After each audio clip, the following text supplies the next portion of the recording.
Management Dixon technologies और इस company के सीएफओ सौरभ गुप्ता साहब आपको आपकी स्क्रीन पर नजर आएंगे। सौरभ जी, आए, गुड आफ्टरनून। नमस्कार सर, नमस्कार, गुड आफ्टरनून। नंबर्स बढ़िया है।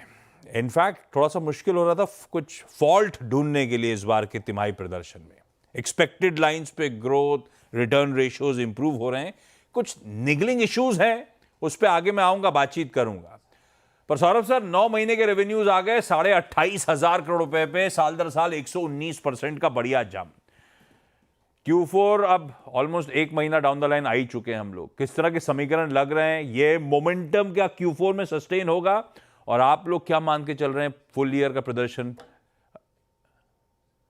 बस हमें लगता है जो Q3 में आपने नंबर्स देखे हैं, ये नंबर्स Q4 में इसके आसपास ही होने चाहिए। मतलब या तो ये नंबर्स मेंटेन होंगे, थोड़े बेटर हो सकते हैं। तो हम लोग 40,000 के रेवेन्यू के आसपास 39 to 40,000 करोड़ के रेवेन्यू पे क्लोज कर सकते हैं पूरे साल में। पूरा साल 39 से 40,000 करोड़ रुपीस के रेवेन्यूज क्लॉक कर सकते हैं। पर इट्स लार्जली मोबाइल और वो जो ईएमएस वाला सेगमेंट है वही डोमिनेट कर रहा है। बाकी तीनों डिविजन्स सल कर रही हैं। क्या ये मोबाइल ईएमएस ही अब डिक्सन के लिए ग्रोथ ड्राइवर के तौर पे नजर आ रहा है? और बाकियों का मामला ठंडा क्यों पड़ रहा है? क्या डिमांड एनवायरनमेंट एक सरदर्द बनता चले जा रहा है? नहीं नहीं, ऐसा नहीं है आशीष जी। बेसिकली अगर आप देखें तो हमारे 3 लार्ज वर्टिकल्स हैं जिसमें काफ़ी अच्छा ग्रोथ विजिबिलिटी लग रहा है। एक तो मोबाइल तो ऑफकोर्स है, क्योंकि एड्रेसेबल अपॉर्चुनिटी और अपॉर्चुनिटी पूल बहुत बड़ा है। दूसरा, हमारा टेलीकॉम बिजनेस, टेलीकॉम अपॉर्चुनिटी भी बहुत बड़ी है। हमारे एंकर कस्टमर से हमारे पास काफ़ी अच्छी ऑर्डर बुक है। तो लास्ट ईयर और इस साल में हमने ऑलमोस्ट 4 टाइम्स ग्रो किया है वो बिजनेस, और हमें अगले साल की भी ऑलमोस्ट 100% ग्रोथ की विजिबिलिटी है उस बिजनेस में। और तीसरा बिजनेस हमारा आईटी हार्डवेयर, जिसमें हम लोग लैपटॉप, टैबलेट, सर्वर्स वगैरह बनाएंगे।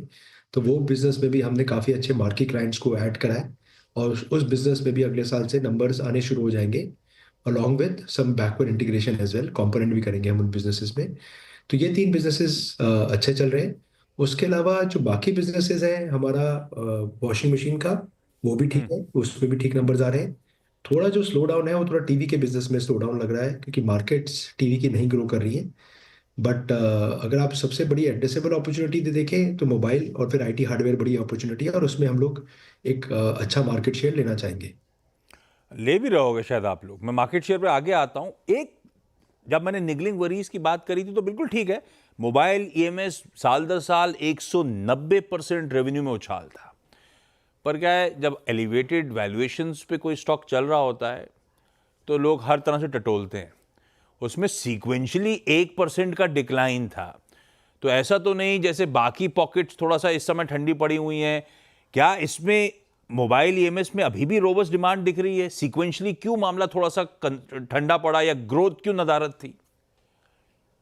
देखिए आशीष जी, हमेशा Q3 दिवाली के बाद, ये इस साल की बात नहीं है, हमेशा हाँ, हिस्टोरिकली भी जो भी दिवाली वाला मंथ होता है, उसके बाद एक मंथ में हमेशा थोड़ा स्लो डाउन रहता है, क्योंकि दिवाली तक काफी हाँ। इन्वेंट्री इकट्ठी हो चुकी होती है, उसको टाइम लगता है लिक्विडेट होने में। तो ये हमारा हर साल का फिनोमिना रहता है। अब दिवाली कई बार हो सकता है Q2 मतलब Q3 के बिगनिंग में आ जाती है कभी, तो उससे फिर Q2 की सेल्स बहुत बढ़ जाती है। कभी वो Q3 के मतलब अक्टूबर मंथ के एंड में आती है। सो उसका थोड़ा थोड़ा इम्पैक्ट आता है। बट Q3 के हिसाब से जो हमने बजट करे थे, हमारे इंटरनल नंबर्स, उस हिसाब से हमने उन्हीं नंबर्स को अचीव किया है। अच्छा, ये जो इलेक्ट्रॉनिक मैन्युफैक्चरिंग सर्विसेज, ये जो ईएमएस का स्पेस है, इसमें एक स्ट्रीट को, आपने भी काफ़ी सारी रिपोर्ट्स पढ़ी होंगी, हाइटेंड कंपटीशन बार बार वो सामने आ रहा है। स्ट्रीट कंसर्न्ड है। अब टाटा जैसे जायंट, स्ट्रॉन्ग फाइनेंशियल रिसोर्सेज एक थ्रेट बट ऑब्वियस पोज करेंगे। क्या इंक्रीजिंग कॉम्पिटिटिव इंटेंसिटी एक स्पॉइल्ड स्पोर्ट प्ले कर सकता है सौरभ सर? नहीं, हमें नहीं लगता। एक तो हमें लगता है आशीष जी, अपॉर्चुनिटी सभी के लिए बहुत बड़ी है। अभी हाँ। इलेक्ट्रॉनिक मैन्युफैक्चरिंग सर्विसेज का अ, बहुत बड़ा स्कोप है इंडिया में ग्रो करने का, और गवर्नमेंट पॉलिसी फ्रेमवर्क बहुत सपोर्टिव है। एक्सपोर्ट्स की बहुत बड़ी अपॉर्चुनिटी है इंडिया के लिए। इंडिया का शेयर जो ग्लोबल ईएमएस में है बहुत कम है, चाइना हमसे बहुत आगे है।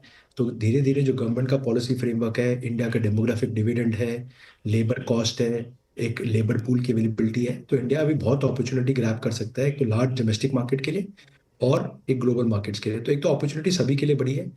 अगर उसमें भी मैं स्पेसिफिकली बात करूं तो जो लार्ज प्लेयर्स होंगे जैसे हम हैं या टाटा है, उसमें ऑफ कोर्स उन जो भी लार्ज प्लेयर होगा उनका share as compared to some smaller player ज़्यादा बढ़ेगा, क्योंकि एक ऑलरेडी हमारे पास एक ऑपरेटिंग लेवरेज, एक स्केल है, तो बेनिफिट कॉस्ट स्ट्रक्चर्स में डेफिनेटली हमारे रहते हैं।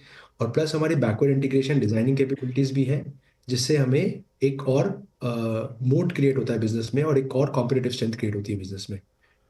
तो अच्छा, क्योंकि उनके अलग अलग स्मार्टफोन ईएमएस में टाइप्स की अपडेट्स आ रहे थे, हमारा इंडिया स्मार्टफोन ईएमएस में Q3 के एंड में मार्केट शेयर कितना था, और वो जो वीवो के साथ आपने जेवी स्टिच करा है वो किस हद तक उस ग्रिप को और टाइटन करने में, एक्सपैंड करने में मदद कर रहा होगा?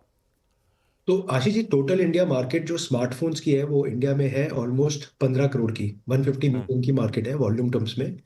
उसमें से हम इस साल ऑलमोस्ट 30 मिलियन करेंगे। तो आप ऑलमोस्ट 20% मार्केट शेयर है हमारा। और जो आगे आने वाले सालों में हमारी ऑर्डर बुक है, हमें लगता है ये 30 मिलियन को हम 2 साल में ऑलमोस्ट डबल कर सकते हैं, ऑलमोस्ट 60 से 65 मिलियन से ले जा सकते हैं। जिसमें ऑफ कोर्स जो वीवो की ट्रांजैक्शन आपने बताई उसके नंबर्स भी आएंगे। प्लस आज के दिन देखेंगे हमारे पास सारे ब्रांड जो एंड्रॉइड इकोसिस्टम में है वो हमारे कस्टमर्स हैं। जो टाटा का प्ले है मेजरली आज के दिन वो एप्पल इकोसिस्टम में है। So, दोनों के लिए डिफरेंट मार्केट्स है आज के दिन पे, मैं जो कहूँगा। और क्लियरली एंड्रॉइड मार्केट सेगमेंट में हमारा शेयर बढ़ता रहेगा। अच्छा, एक चीज, जब ये सब हो रहा है तो एक जहन में सवाल आता है, अब तो भतेरो छोटी ईएमएस कंपनीज भी हैं, लिस्टेड अनलिस्टेड स्पेस में तो और भी ज्यादा कॉम्पिटिटिव इंटेंसिटी बढ़ रही है। क्या ऐसा है कि consolidation could be the name of the game? Is it on the card EMS space में? ऐसा लगता है आपको? मेरे को लगता है ऑर्गेनिक ग्रोथ ज़्यादा होगी as compare to consolidation. Of course आपकी कंसोलिडेशन उन कैटेगरीज में हो सकती है जिस कैटेगरी में आप प्रेजेंट नहीं है। बट मेरे को आई पर्सनली फील कि सभी कंपनीज के लिए ऑर्गेनिकली ग्रो करने की काफ़ी अच्छी अपॉर्चुनिटी है इंडिया में। अच्छा, कैसे आप लोग अपनी मार्केट पोजीशनिंग को शार्पन करने की, अपने प्रोडक्ट पोर्टफोलियो को एक्सपैंड करने की तैयारी कर रहे हो सर?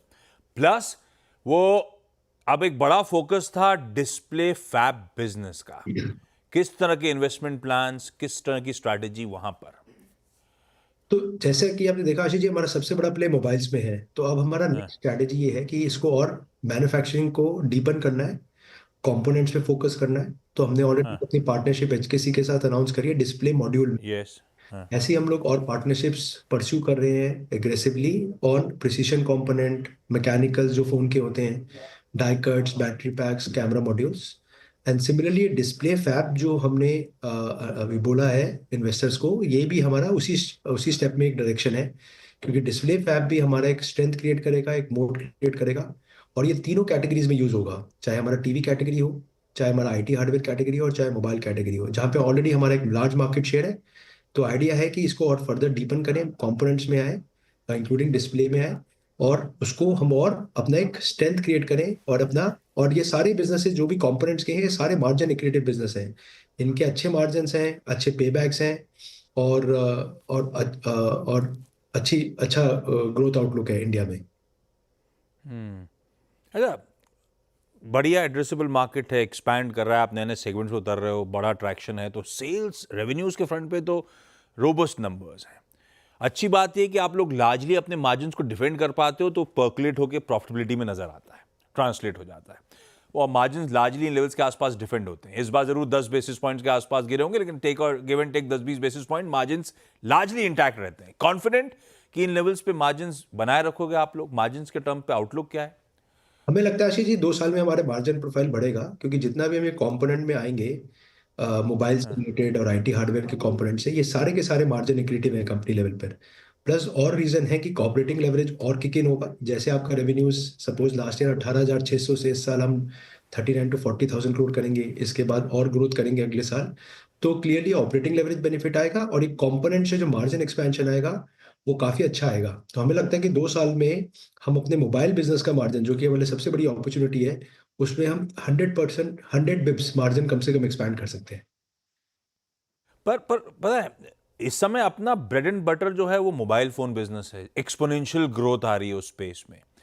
और आप बताते थे कि स्मार्टफोन बिजनेस जो है आपके लिए लो मार्जिन बिजनेस है, तो आई एम अज्यूमिंग इसका मतलब है कि कंसोलिडेटेड मार्जिन से इसके मार्जिन्स कुछ लोअर होंगे।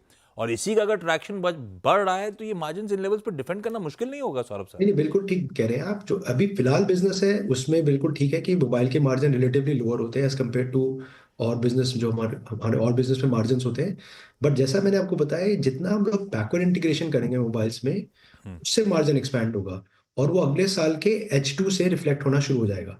हर साल हमें लगता है कि मार्जिन एक्सपेंशन होना शुरू होगा, और 24 से 36 महीने में हमें लगता है कि हम इस बिजनेस में 100 टू 120 बिप्स मार्जिन एक्सपैंड कर सकते हैं। तो 1 टू 1.2% एक्सपैंड कर सकते हैं मार्जिन, बिकॉज ऑफ कंपोनेंट्स। अच्छा, हर quarter promoter holding slightly reduce हो रही है, ये सिर्फ क्या ईसॉप रिलेटेड डाइल्यूशंस हैं जिसके चलते थोड़े बहुत डाइल्यूशन दिखता है प्रमोटर होल्डिंग में, या कुछ और है? जैसे जून में 33.24, सितंबर में 32.89 हो गई, दिसंबर में 32.42 हो गई, ये सिर्फ ईसॉप डाइल्यूशन है या कुछ और है सर? हम mainly largely I think so ये ईसॉप डाइल्यूशन ही है, क्योंकि हम लोग नए ईसॉप जो एम्प्लॉयज को देते हैं तो ओवरऑल शेयर कैपिटल बढ़ता है उससे कंपनी का। तो प्रेडोमिनेटली ये अच्छा, हाँ जी। ठीक है। अच्छा, लास्ट सवाल, डिक्सन के जलवे हैं क्योंकि पिछले कई सालों से बड़ा एग्रेसिव CAGR, 5 साल से देख लूं तो रेवेन्यूज का 43%, ऑलमोस्ट इक्विवेलेंट प्रॉफिटेबिलिटी का CAGR है। इस अर्निंग्स मोमेंटम को कंटिन्यू करने का कॉन्फिडेंस कितना सौरभ सर? और दूसरा, समय कम है इसलिए क्लब कर देता हूं, ट्रम्प साहब का आना, उनकी धमकी देना, possible tariffs, possible sanctions, equilibrium को डिस्टर्ब करने आए वो।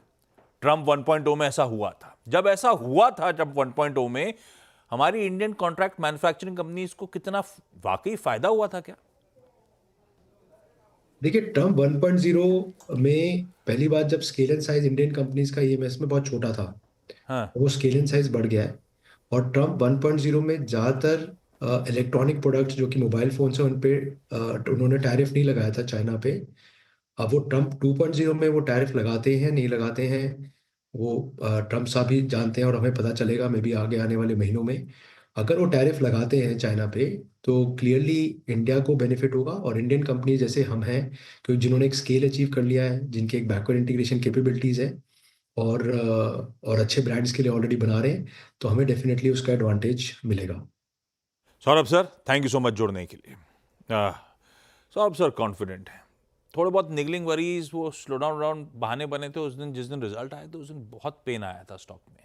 खैर, वो सारे मोमेंटम स्टॉक्स करेक्ट हो रहे थे, अब थोड़ी सी बहुत स्टेबिलिटी ढूंढता हुआ at least for the time being ये स्टॉक। देखते हैं ट्रेजेक्टरी कैसी रहेगी। ब्रेक ले रहा हूं, ब्रेक के उस पार एक क्विक